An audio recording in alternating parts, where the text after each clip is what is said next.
All right. Why most people fail at flipping houses? All right. So most people think that you need money, that you need experience or connections to build a successful house flipping business, but that's not separates from the ones who make it from the ones who end up quitting. If you're trying to break into real estate and you keep thinking, I didn't grow up around this kind of stuff. I've never done a real estate deal before. I don't have the background credentials or the network like other people might.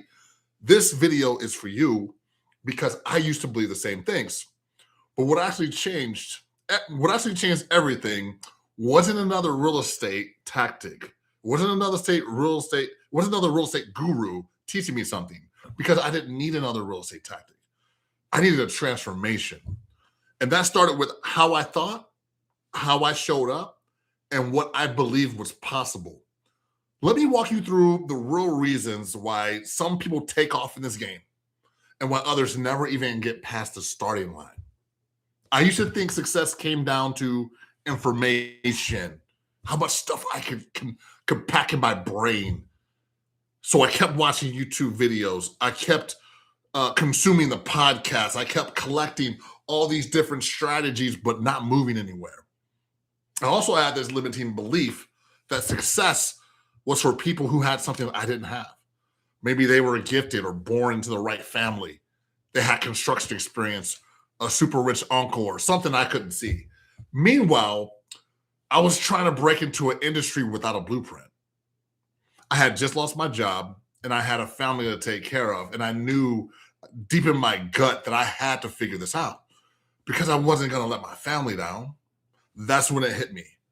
Success in this game is not about what you have. It's about who you become. You can become the kind of person that will win. The kind of person who doesn't give up, who keeps showing up, who learns from every setback, who refuses to let fear be that final decision maker. Let me give you an analogy I like to use. When I first started playing guitar, there's this rite of passage that every guitar player has to go through. I remember how bad my fingers hurt because you take the most sensitive part of your finger and you press it real hard against these metal strings. And at first it feels brutal. The strings dig in, they cut into your fingers. You can barely touch anything afterward. You sliding them up and down. Feel like razor blades. And that pain, that's exactly why most people quit. They think they're not cut out for it. They assume something's wrong with them. They think maybe I just don't have it. But the truth is, nothing's wrong with them. They just haven't stayed at it long enough. Because once you start playing, something starts to happen. Your fingers start developing calluses. That sensitive skin gets tougher. What used to hurt like crazy starts to feel like normal. You can play a little longer, then eventually you're playing for hours without even thinking about it. That's the same in real estate. At first, everything feels awkward. Every call is nerve wracking. Every appointment feels like a test. And that internal resistance makes you want to quit. But there's nothing wrong with you. It just hurts because it's unfamiliar. And that's where most people quit before they ever build up the calluses. So you don't build confidence by sitting on the sidelines.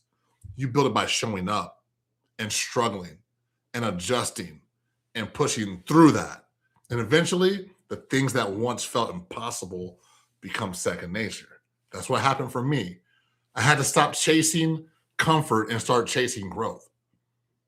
I had to stop thinking like an employee and start thinking like a business owner. I had to ask better questions. Where can I learn this from? Who can I learn from? What is in my control today? That mindset shift, that mindset shift led me to people who were already doing what I wanted to do. So I got around them. I studied them. Some of them I paid for their knowledge. I listened, and every day I showed up and I got better, even when it was hard, even when I doubted myself, because I knew the alternative: stay stuck, stay broke, keep struggling, and carry the regret of never trying. That wasn't an option for me. I hope it's not for you. I just want to make sure I'm talking to the right people. I had a family to take care of. I had to win. So I made a decision. And that decision was this: come hell or high water, I will be a house flipper. I had no backup plan. I had no plan B. I decided to burn the boats. We can't go back. We gonna burn the boats right now, so we can't go back. And I stayed locked in. I learned the blueprint and I stuck to it. I followed the schedule.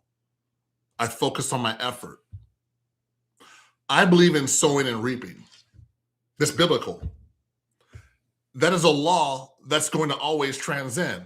The Bible is the best place to learn how to build a business and to build wealth. It's the ultimate wealth tool. If you do the right things, this is what the Bible says. If you do the right things over and over and over, and you stay consistent, and you stay focused, and you stay faithful, the results have no choice but to follow. What? So if you're watching this right now, wondering if you're cut out for this, let me be the one to tell you, you are. You do not need to be perfect. You do not need to know everything. What you do need to do is to commit. Because once you do, everything changes.